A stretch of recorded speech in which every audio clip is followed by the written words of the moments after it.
My mom told me not to bring the kids for Christmas. Said they needed a quiet one. The next morning, I saw their living room full of people I'd never met. I sent one text, and everything exploded.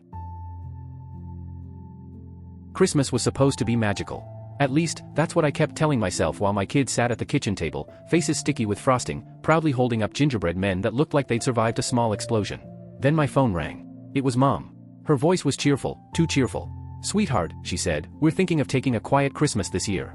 Just us. No kids this time. We really need a break." I froze with a spatula in my hand.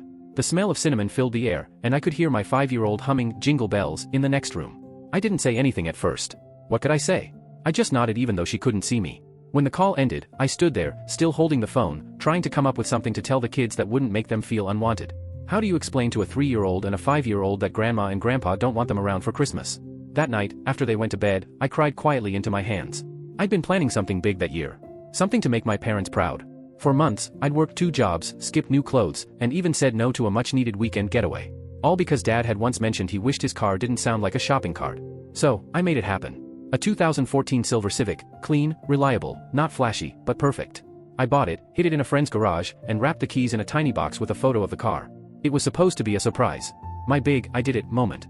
Maybe, just maybe, they'd see how hard I'd been working, maybe they'd finally see me. So when Mom said not to come, I didn't fight it. I figured maybe they needed space. Maybe it wasn't personal. Christmas morning came.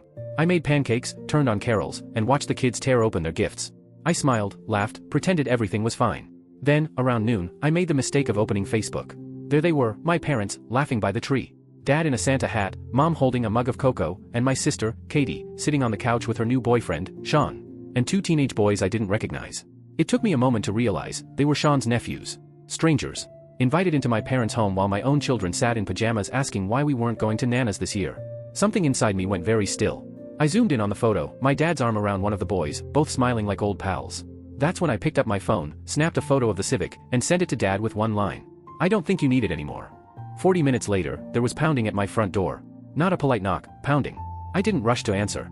I just kept picking up toys from under the tree while the knocking echoed through the house. My hands weren't trembling from fear. It was something else, something sharp and cold that I couldn't even name.